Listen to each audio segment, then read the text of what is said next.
الحمد للہ رب العالمین والصلاة والسلام علی سید الانبیاء والمرسلین وعلی آلہ واصحابہ اجمعین اما بعد فاعوذ باللہ من الشیطان الرجیم بسم اللہ الرحمن الرحیم قل هو اللہ احد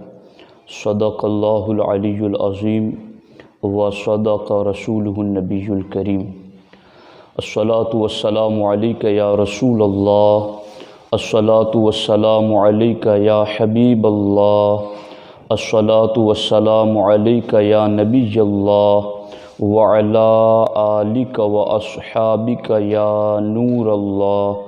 صلی اللہ تعالی علیہ وسلم۔ دوستان محترم، سنی دعوت اسلامی مرکز جمبو سر کی جانب سے ہفتہ واری سنی اجتماع کے موقع پر یہ پروگرام آپ کی خدمت میں پیش کیا جا رہا ہے۔ آج کی ہماری اس نشست میں ضروریات دین، تعریف اور تقاضے اس موضوع کے حوالے سے کچھ باتیں آپ کی خدمت میں عرض کرنا چاہتے ہیں۔ آپ دیکھیں، ایک مسلمان کے لیے بنیادی طور پر جن علوم کا سیکھنا لازم اور ضروری ہیں اس کی 3 قسمیں ہیں۔ اول علم کلام، دوم علم فقہ، سوم علم تصوف۔ یہ تینوں ہی علوم نہایت لازم اور ضروری ہیں۔ ایک مسلمان اس دنیا میں اگر بامقصد زندگی گزارنا چاہتا ہے، کامیاب اور کامران زندگی گزارنا چاہتا ہے اور اپنے آپ کو عذاب جہنم سے بچا کر جنت کا مستحق اور حقدار بنانا چاہتا ہے، تو اس کے لیے لازم ہے کہ وہ ان تینوں علوم کو اور تینوں علوم کے متعلقات کے پیچھے کوشش کریں اور وقت لگا کر علم کلام، علم فقہ اور علم تصوف ان تینوں کا علم حاصل کریں۔ آج کے اس سنی اجتماع میں خصوصیت کے ساتھ ہم علم کلام پر گفتگو کریں گے، اور علم کلام ان تینوں علوم میں بھی سب سے زیادہ اہم ہیں اور شریعت کا مطلوب ہیں۔ علم کلام کسے کہتے ہیں؟ علم کلام در حقیقت علم عقائد کو کہتے ہیں، اور ہمارے علماء متکلمین اور فقہائے اعظام نے اپنی کتب فقہ اور علم کلام کی کتابوں میں اسی علم عقائد کو ایمانیات سے بھی تعبیر کیا ہے اور ضروریات دین سے بھی اسے تعبیر کیا ہے۔ خصوصیت کے ساتھ حضور صدر الشریعہ بدر الطریقہ علامہ امجد علی اعظمی علیہ الرحمہ بہار شریعت میں ایمان کی تعریف آپ نے جو فرمائی ہیں، اس میں آپ نے یہی کہا ہے کہ ایمان اسے کہتے ہیں جو سچے دل سے ان ساری باتوں کی تصدیق کریں جو ضروریات دین ہیں۔ تو ضروریات دین کی تصدیق کرنا اور دل سے ضروریات دین کو سچا ماننا اسے ایمان کہتے ہیں۔ تو علم کلام میں علم عقائد کا ذکر ہوتا ہے، اور علم عقائد یہی ایمان اور ضروریات دین ہیں۔ تو الفاظ مختلف ہیں مگر ان سب کا معنی اور مفہوم ایک ہی ہیں۔ اس سلسلے میں بنیادی طور پر ایک چیز کا جاننا نہایت ضروری ہے، اور وہ یہ ہے کہ تعلیم علوم دینیہ کے حوالے سے اسلام کا بنیادی نقطۂ نظر کیا ہے۔ اس کی وضاحت یہ ہے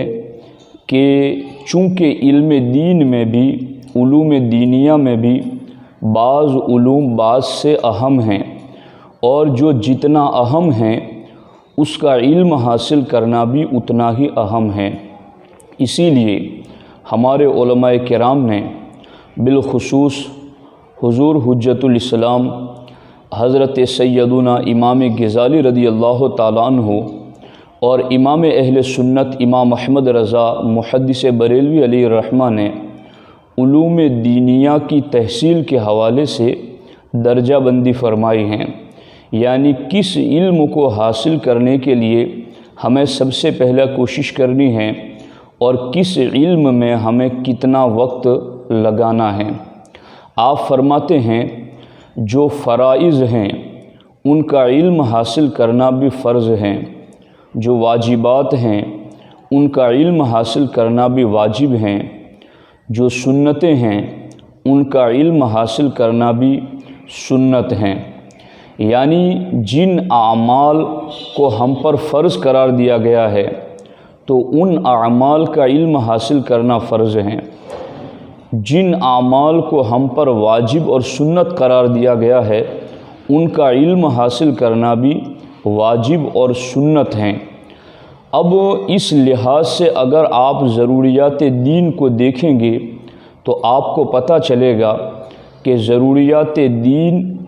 دین کے سب سے زیادہ اہم اور بنیادی احکام اور مسائل کو کہتے ہیں، جس پر پورے دین کی بنیاد کھڑی ہیں۔ ضروریات دین اتنے اہم مسائل کو کہتے ہیں کہ اگر بندہ کسی ایک ضرورت دینی کا بھی انکار کریں تو اگرچہ باقی سب پر وہ ایمان رکھتا ہے اور باقی سب کو وہ درست اور صحیح مانتا ہے، مگر ضروریات دین میں سے کسی ایک کا بھی بندہ انکار کر دے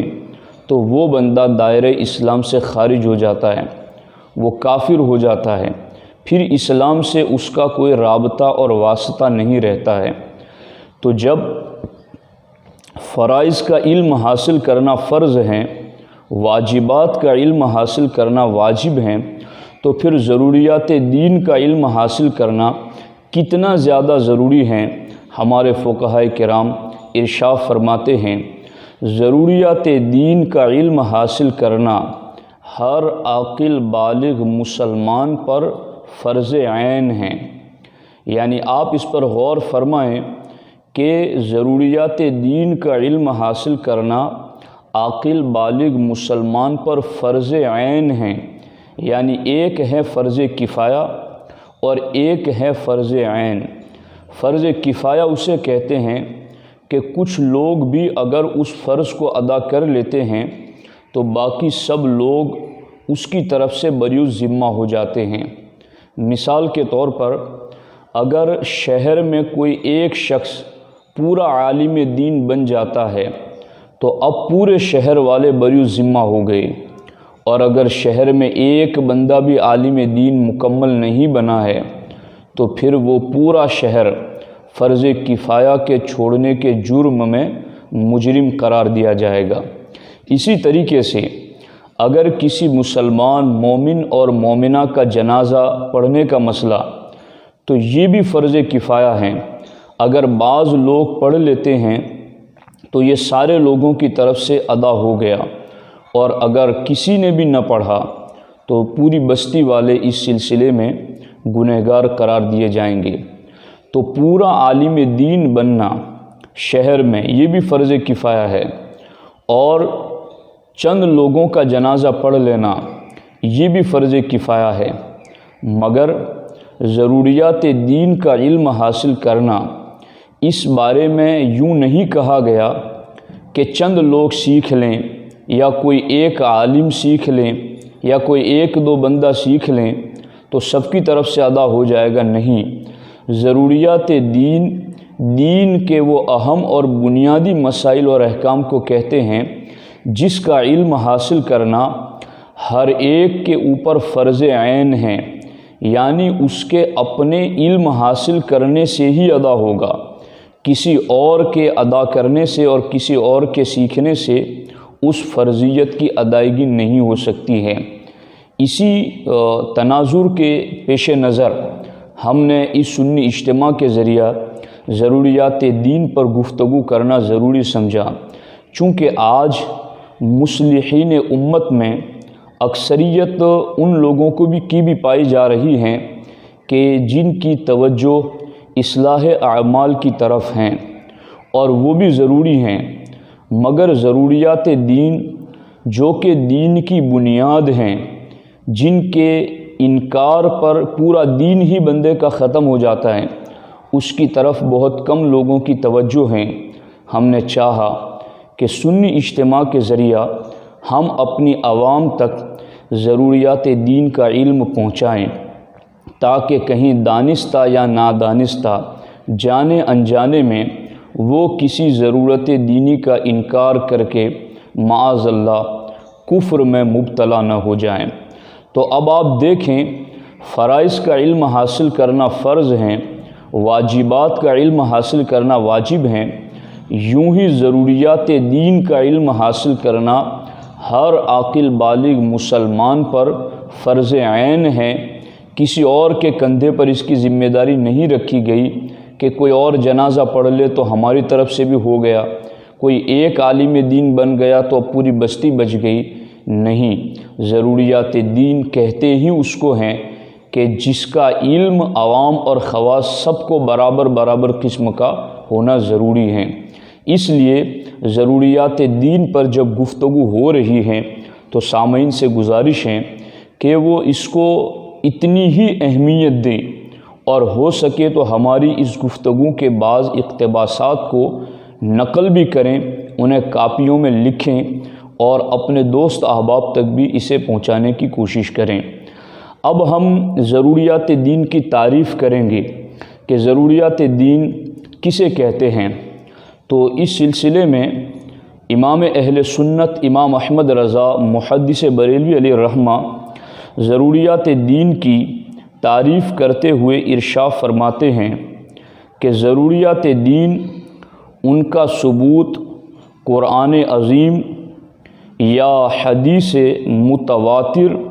یا اجماع،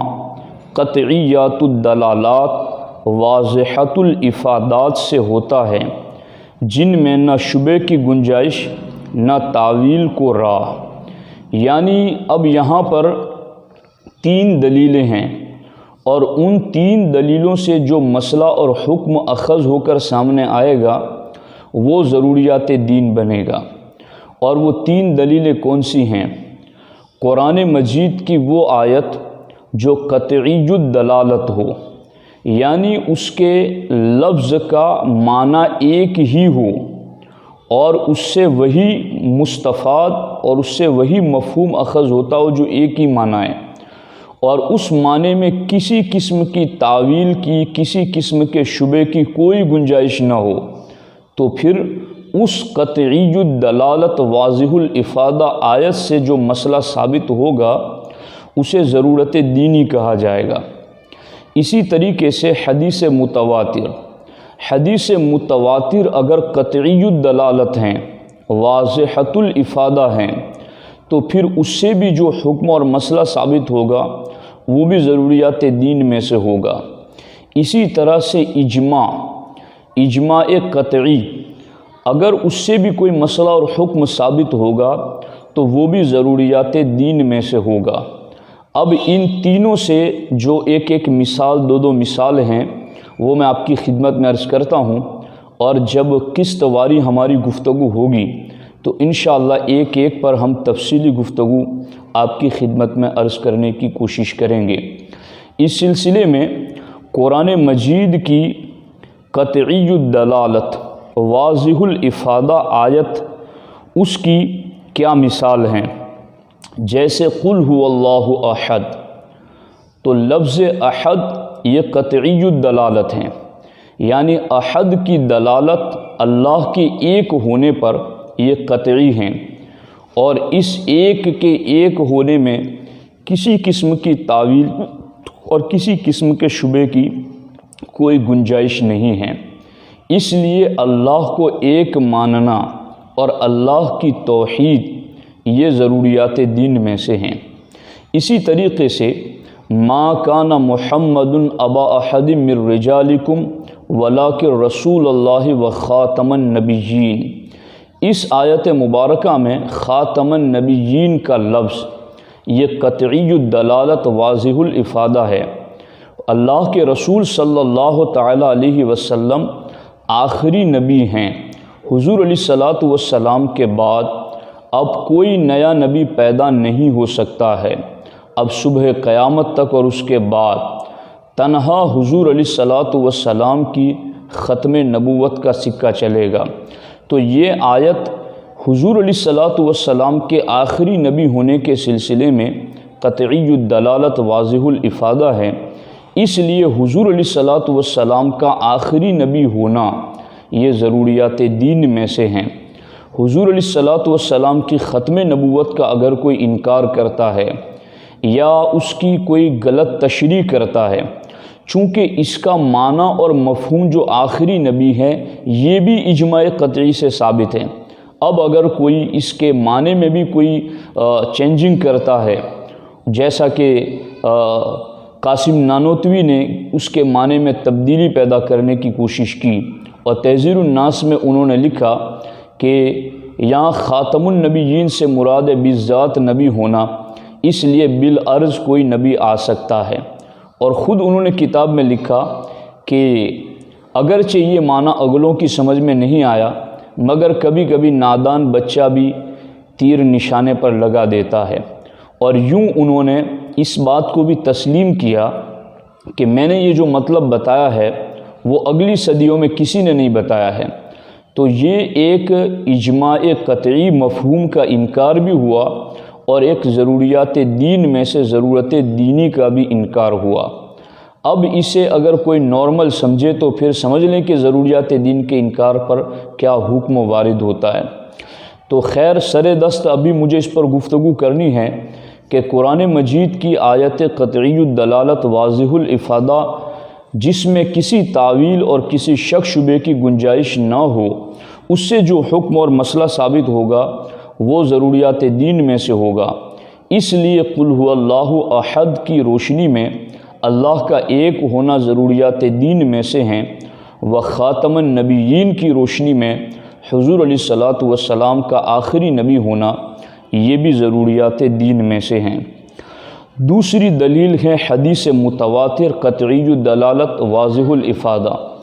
اس سے بھی جو مسئلہ ثابت ہوگا وہ بھی ضروریات دین میں سے ہوگا۔ اور اس کو فتاوی عزیزی میں حضرت سیدنا شاہ عبدالعزیز محدث دہلوی رحمۃ اللہ تعالیٰ علیہ اس کی مثال ذکر کرتے ہوئے فرماتے ہیں کہ وجوب محبت اہل البیت من الازواج والبنات، جیسا کہ سرکار دو عالم صلی اللہ تعالیٰ علیہ وسلم کی ازواج مطہرات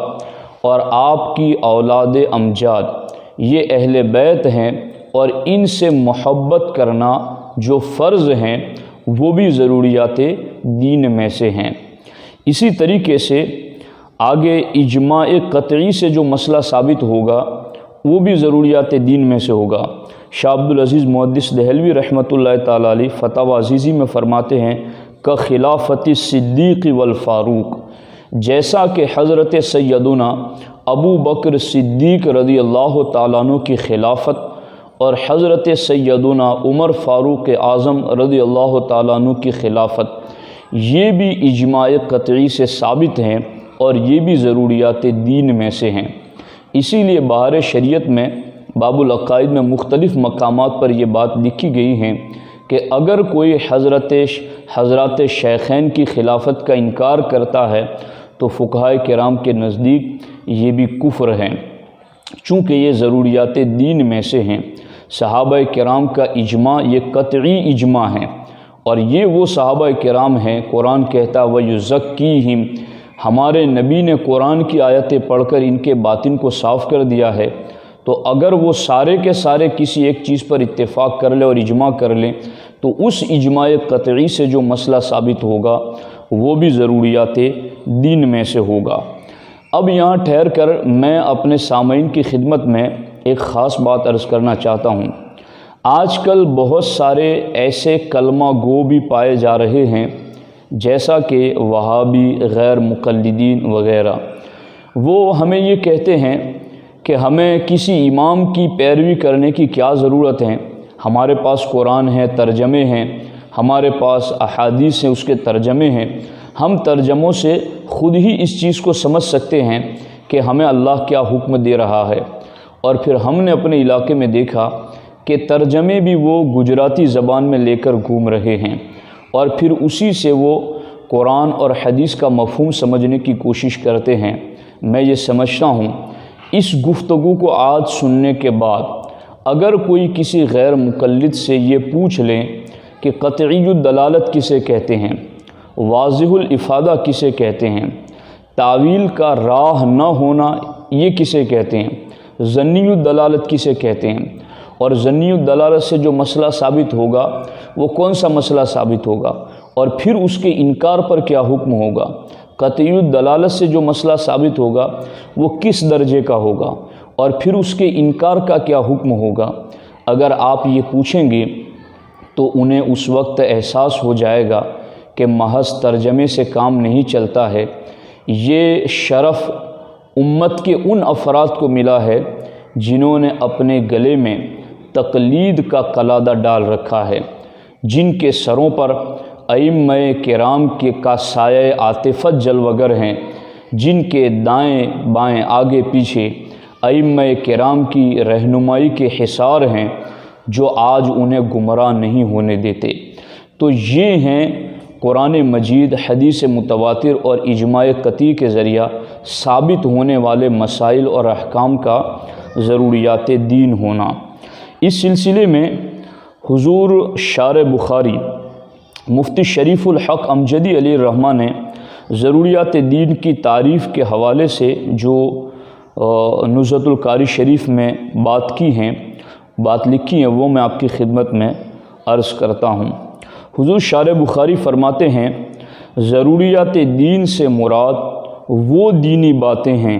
جن کا دین سے ہونا ایسی قطعی یقینی دلیل سے ثابت ہو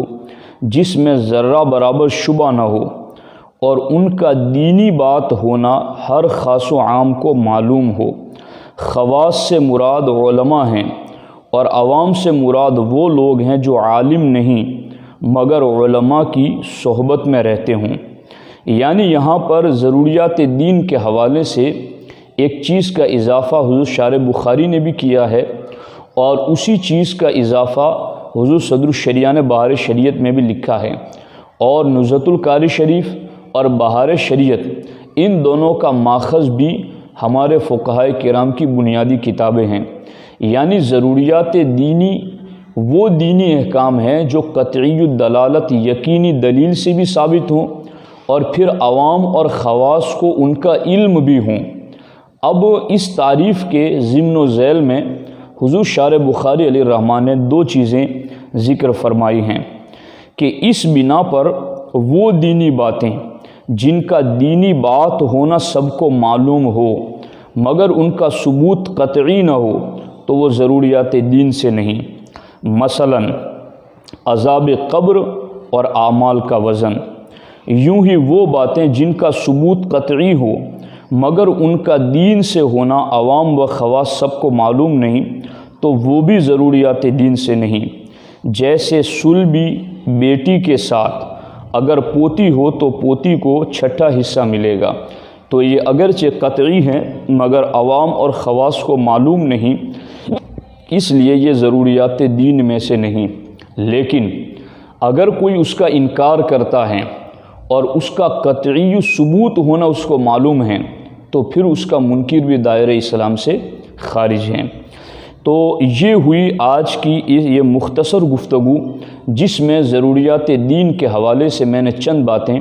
آپ کی خدمت میں عرض کی ہیں۔ اب یہاں ٹھہر کر کے میں اس کا اصل جو مقصد ہے اس گفتگو کا وہ آپ کی خدمت میں عرض کرنا چاہتا ہوں، اور وہ یہ ہیں کہ جب ضروریات دین کے بنیادی احکام اور مسائل ہیں تو پھر اس کے انکار پر کیا حکم ہوگا۔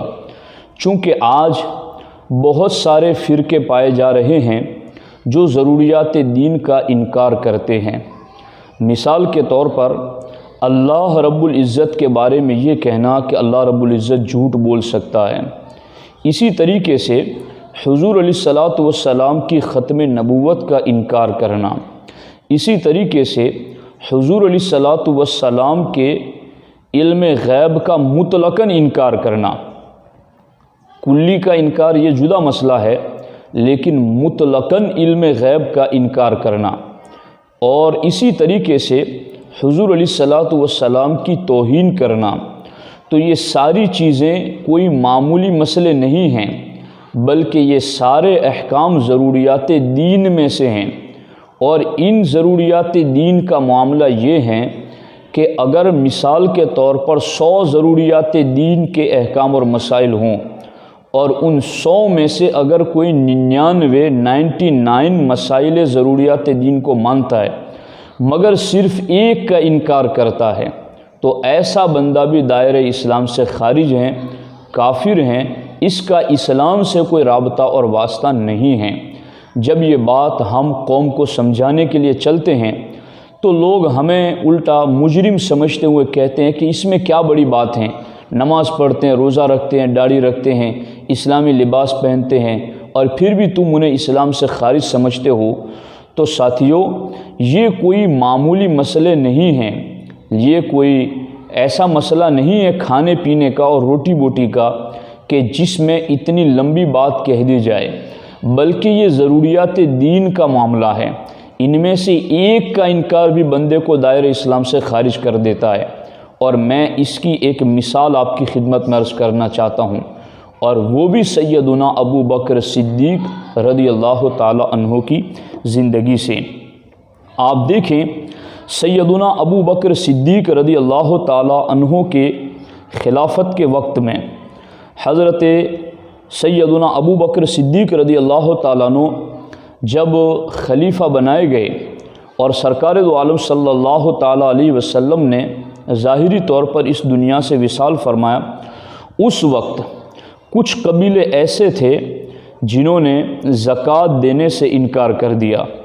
اور انہوں نے یہ کہا کہ ہم زکوٰۃ نہیں دیں گے۔ تو اس پر حضرت سیدنا ابو بکر صدیق رضی اللہ تعالیٰ عنہ نے کتنا زبردست معاملہ فرمایا اور آپ نے کتنی سختی کے ساتھ ان کے ساتھ پیش آئے، اس کو پڑھنے کی ضرورت ہے۔ یہ صحیح بخاری شریف میں بھی ہیں اور صحیح مسلم شریف میں بھی ہیں۔ صحیح بخاری شریف میں کتاب الاعتصام باب الاقتداء بسنن رسول اللہ صلی اللہ تعالیٰ علیہ وسلم میں حدیث نمبر 7284، یہ حدیث پاک بخاری اور مسلم دونوں میں ہیں۔ حضرت ابو ہریرہ سے روایت ہے کہ جب سیدنا ابو بکر صدیق رضی اللہ تعالیٰ عنہ خلیفہ ہوئے، اس وقت اعراب میں سے یعنی دیہات کے رہنے والوں میں سے کچھ لوگ کافر ہو گئے، اور کافر کس وجہ سے ہو گئے کہ انہوں نے زکوٰۃ دینے سے انکار کر دیا۔ تو سیدنا ابو بکر صدیق رضی اللہ تعالیٰ عنہ نے ان پر جہاد کا حکم دیا۔ اس پر حضرت سیدنا عمر فاروق اعظم رضی اللہ تعالیٰ عنہ نے حضرت ابو بکر صدیق سے کہا کہ آپ ان سے جہاد اور جنگ کیسے کریں گے؟ کیا سرکار نے نہیں فرمایا ہے کہ جو بھی لا الہ الا اللہ محمد الرسول اللہ پڑھے گا ہم ان سے جہاد اور قتال نہیں کریں گے؟ تو کیا اے ابو بکر آپ نے حضور کا یہ فرمان نہیں سنا؟ پھر آپ محض زکوٰۃ نہ دینے پر ان سے جہاد کیوں کر رہے ہیں؟ یعنی حضرت سیدنا عمر فاروق اعظم رضی اللہ تعالیٰ عنہ اس وقت انہیں معلوم نہیں تھا کہ یہ جو زکوٰۃ نہ دینے کی بات کرتے ہیں وہ فرضیت کا انکار کر رہے ہیں۔ حضرت عمر یوں سمجھ رہے تھے کہ یہ محض زکوٰۃ دینے کا فی الوقت انکار کر رہے ہیں اور زکوٰۃ نہ دینے کی بات کر رہے ہیں، فرضیت کا انکار نہیں کر رہے ہیں۔ اس لیے حضرت عمر نے انہیں حضرت ابو بکر صدیق سے یہ ریکویسٹ کی، ورنہ اگر حضرت عمر خود یہ سمجھ لیتے پہلے ہی کہ یہ فرضیت کا انکار کر رہے ہیں تو حضرت عمر تو غیظ المنافقین ہیں، وہ تو سرکار کی حیات ظاہری میں سرکار کی بارگاہ تک بھی حضور کے گستاخ کے حوالے سے مسئلہ پوچھنا بھی گوارا نہیں کرتے اور فوراً اس کی گردن اتار دیتے ہیں۔ تو حضرت عمر نے اس لیے سوال کیا کہ آپ یہ سمجھتے تھے کہ یہ منکر نہیں ہیں، یہ فرضیت کے منکر نہیں ہیں بلکہ زکوٰۃ نہ ادا کرنے کی بات کرتے ہیں، مگر حضرت ابو بکر صدیق جانتے تھے کہ یہ فرضیت کے منکر ہیں۔ تو حضرت ابو بکر صدیق نے فرمایا خدا کی قسم میں ان سے جہاد کروں گا جو نماز اور زکوٰۃ میں فرق کریں، یعنی نماز کو تو فرض مانیں اور زکوٰۃ کی فرضیت سے انکار کریں۔ زکوٰۃ حق المال ہے، خدا کی قسم بکری کا بچہ جو رسول اللہ صلی اللہ علیہ وسلم کے پاس حاضر کیا کرتے تھے، اگر مجھے دینے سے انکار کریں گے تو اس پر ان سے جہاد کروں گا۔ حضرت فاروق اعظم فرماتے ہیں واللہ میں نے دیکھا کہ اللہ تبارک و تعالیٰ نے صدیق کا سینہ کھول دیا ہے، اس وقت میں نے بھی پہچان لیا حق وہی ہیں جو فیصلہ صدیق اکبر نے کیا ہے۔ اب یہاں ٹھہر کر میں اپنے سامعین کی خدمت میں بات عرض کرنا چاہتا ہوں کہ آج جو لوگ نماز، روزہ، حج، زکوٰۃ کو دیکھ کر کے اور کسی ضروریات دینی کے انکار کو نہ دیکھ کر یہ سمجھا رہے ہیں کہ چلو کوئی بات نہیں، یہی ایک تو کمی ہے، باقی تو سب دین کی باتیں پائی جا رہی ہیں، کیا وہ لوگ سیدنا ابو بکر صدیق رضی اللہ تعالیٰ عنہ کو بھی یہ سمجھانے کے لیے جائیں گے کہ وہ نماز بھی پڑھ رہے ہیں، داڑیاں بھی رکھ رہے ہیں، روزے بھی رکھتے ہیں، نمازیں بھی پڑھتے ہیں، کلمہ بھی پڑھتے ہیں، صرف زکوٰۃ کی فرضیت کا ہی تو انکار کر رہے ہیں، تو آپ انہیں کیوں نہیں مان لیتے؟ صدیق اکبر نے اسی وقت پہلے ہی دن فیصلہ کر لیا کہ جو ضروریات دین میں سے کسی ایک کا بھی انکار کرے گا، باقی تمام باتیں اس کی رد کر دی جائے گی اور وہ دائرہ اسلام سے خارج ہو جائے گا۔ اس لیے ساتھیوں، اگر کوئی ضروریات دین میں سے کسی ایک بات کا بھی انکار کرتا ہے تو پھر ایسا شخص دائرہ اسلام سے خارج ہو جاتا ہے۔ اس سلسلے میں ہمارے پاس مثالیں بہت زیادہ ہیں، مگر چونکہ ہمیں قسط وار گفتگو کرنی ہے تو اب میں صرف چند حوالے پڑھتا ہوں کہ ضروریات دین کے انکار پر، ضروریات دین میں سے کسی ایک کے انکار پر ہمارے 1450 سال کے علماء اور فقہا نے کیا حکم جاری کیا ہے۔ آپ دیکھیں، امام اہل سنت امام احمد رضا محدث بریلوی علیہ الرحمہ المعتقد المنتقد کے حاشیے المستند المعتمد میں ارشاد فرماتے ہیں اما جمہور المتکلمین فیأبون الاکفار الا بانکار شیء من ضروریات الدین وهو الاحوط الماخوذ المعتمد عندنا وعند المصنف العلام طبعا للمحققین، یعنی امام اہل سنت ارشاد فرماتے ہیں کہ جمہور متکلمین کہتے ہیں علم کلام کے ماہرین، یعنی علم عقائد کے ماہرین، تو جمہور علم عقائد کے ماہرین یہ ضروریات دین میں سے کسی ایک کے انکار پر بھی کفر کا حکم جاری کرتے ہیں۔ وَهُوَ الْأَحْوَطُ الْمَأْخُوذُ الْمُعْتَمَدُ عِندَنَا، اور اعلیٰ حضرت فرماتے ہیں ضروریات دین میں سے کسی بھی ضرورت دینی کے انکار پر جو جمہور متکلمین کفر کا حکم لگاتے ہیں وہی حکم احتیاط والا ہے اور وہی ہمارے نزدیک ماخوذ، معتمد اور پسندیدہ ہے، اور یہی مسئلہ اور یہی حکم حضرت علامہ فضل رسول بدایونی رحمۃ اللہ علیہ کے نزدیک بھی طبعا للمحققین، محققین کی پیروی میں۔ حضور صدر الشریعہ فرماتے ہیں کسی ایک ضرورت دینی کے انکار کو کفر کہتے ہیں اگرچہ باقی تمام ضروریات کی تصدیق کرتا ہو، تو کسی ایک ضرورت دینی کا انکار بھی کفر ہے اگرچہ باقی سارے ضروریات دینی کی وہ تصدیق کرتا ہو۔ اور اس سلسلے میں خصوصیت کے ساتھ یہ بات میں عرض کرنا چاہتا ہوں، قرآن مجید میں کوئی یہ ہم سے پوچھ سکتا ہے کہ یہ کیسے ممکن ہے کہ ساری ضروریات دینی کا تو انکار نہیں کیا، ایک ہی کا انکار کیا، اور ایک کا انکار سب کے انکار کے برابر، یہ کیسے ہیں؟ تو قرآن مجید کی ایک آیت سے میں اس پر دلیل پیش کرتا ہوں۔ اللہ رب العزت نے قوم نوح کے حوالے سے فرمایا کذبت قوم نوح المرسلین، کہ نوح علیہ السلام کی قوم نے سارے نبیوں کو جھٹلایا۔ تو نوح علیہ السلام کی قوم نے سارے نبیوں کو تو جھٹلایا نہیں ہے، انہوں نے تو صرف حضرت نوح علیہ السلام کو جھٹلایا۔ تو یہ اللہ رب العزت نے کیوں فرمایا کہ نوح علیہ السلام کی قوم نے سارے رسولوں کو جھٹلایا؟ تو اس کی تفسیر میں امام نصفی فرماتے ہیں لِأَنَّ مَنْ كَذَّبَ وَاحِدًا مِّنْهُمْ فَقَدْ كَذَّبَ الْكُلَّ، فرماتے ہیں کہ جس نے رسولوں میں سے کسی ایک کو بھی جھٹلایا اس نے سب کو جھٹلا دیا۔ تو ضروریات دین میں سے بھی کسی ایک کا انکار کیا اس نے سب کا انکار کر دیا۔ حضور صدر الشریعہ یہ بھی فرماتے ہیں، اب یہاں ایک مسئلہ بھی میں آپ کی خدمت میں عرض کر دیتا ہوں اور پھر اس کے بعد کچھ وضاحتیں۔ اور وہ یہ ہیں کہ چونکہ ضروریات دین کا معلوم ہونا ہر عوام اور خواص کے لیے ضروری ہیں، مگر عوام میں سے جو علماء کی صحبت یافتہ نہیں ہیں انہیں تو سارے ضروریات دین کا علم نہیں ہوتا، تو انہیں علم نہیں ہوتا تو پھر ان کا کیا حکم ہوگا؟ تو حضور صدر الشریعہ فرماتے ہیں کہ مسلمان ہونے کے لیے یہ بھی شرط ہیں، حضور صدر الشریعہ نے یہ بھی فرمایا ہے کہ اگر کوئی ایسا بندہ ہے کہ جو ضروریات دینی کا علم نہیں رکھتا ہے تو محض علم نہ رکھنا یہ انکار نہیں ہے، وہ کم از کم اتنا یقین ضرور رکھیں کہ اسلام میں جو کچھ بھی ہے میں اس کو سچ مانتا ہوں، تو اس کا ناواقف ہونا یہ ضروریات دین کا انکار نہیں ہے۔ اسی طرح سے حضور صدر الشریعہ ایک مقام پر ارشاد فرماتے ہیں مسلمان ہونے کے لیے یہ بھی شرط ہے کہ زبان سے کسی ایسی چیز کا انکار نہ کرے جو ضروریات دین سے ہیں، اگرچہ باقی باتوں کا اقرار کرتا ہو، اگرچہ وہ یہ کہیں کہ صرف زبان سے انکار ہے دل میں انکار نہیں،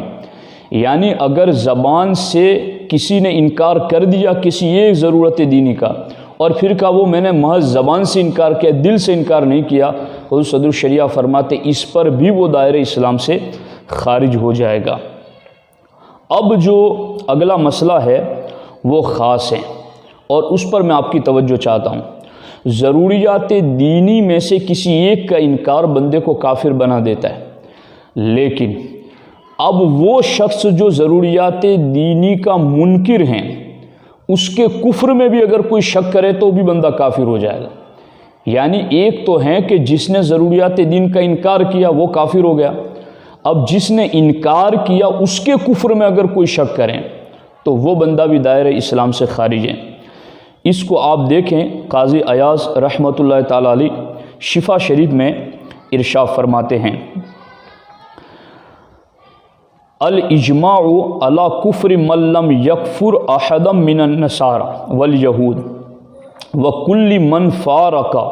دین المسلمین او وقف فی کفرہم او شک۔ قال القاضی ابو بکر لأن التوقیف والاجماع اتفق علی کفرہم فمن وقف ذلك فقد كذب النص والتوفیق او شک فیہ والتکذیب والشک فیہ لا یقع الا من کافر۔ اس کا ترجمہ یہ ہے کہ اگر ضروریات دین میں سے کسی بات کا انکار کیا ہو تو جب تک اس کا اقرار نہ کریں، یعنی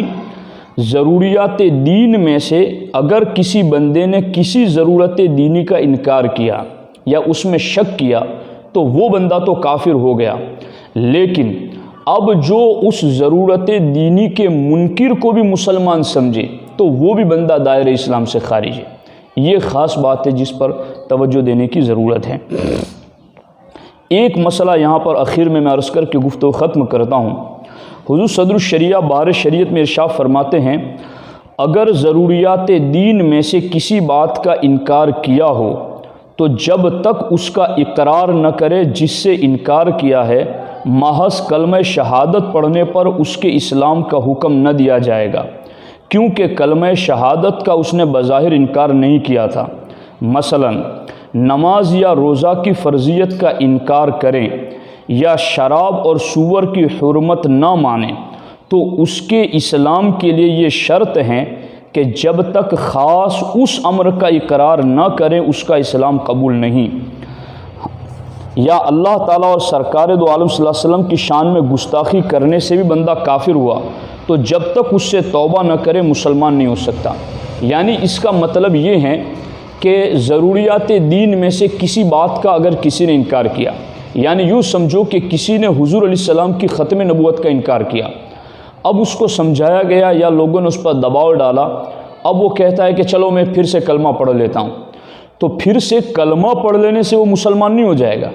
بلکہ وہ خاص طور پر اس بات کا اقرار کریں پہلے کہ میں نے ختم نبوت کا انکار کیا تھا، اب میں ختم نبوت کا انکار نہیں کروں گا اور اب میں حضور علیہ السلام کو آخری نبی مانتا ہوں، پھر کلمہ پڑھے۔ یعنی جس چیز کا انکار کر کے وہ کافر ہوا اسی چیز کا اقرار کریں پھر کلمہ پڑھے، چونکہ کلمے کا تو اس نے پہلے بھی انکار نہیں کیا تھا اور اب بھی انکار نہیں کر رہا ہے، تو اس لیے اگر کسی نے ضروریات دینی کا انکار کر دیا ہے اور اب پھر وہ مسلمان ہونا چاہتا ہے تو محض کلمہ پڑھ لینے سے کہ چلو مجمع عام میں نے کلمہ پڑھ لیا تو میں مسلمان ہو گیا، نہیں، بلکہ جس ضرورت دینی کا اس نے انکار کیا تھا پہلے اس کا اقرار کریں نام لے کر، جیسے کہ اللہ کو ایک نہیں مانتا تھا، میں اللہ کو ایک مانتا ہوں، پھر کلمہ طیبہ پڑھے۔ میں حضور علیہ السلام کی ختم نبوت کا منکر تھا، اب میں حضور کو آخری نبی مانتا ہوں، پھر کلمہ پڑھے۔ حضور علیہ السلام کے لیے مطلقاً علم غیب کا منکر تھا، اب وہ یہ کہیں کہ میں اللہ کی عطا سے حضور کے لیے علم غیب مانتا ہوں،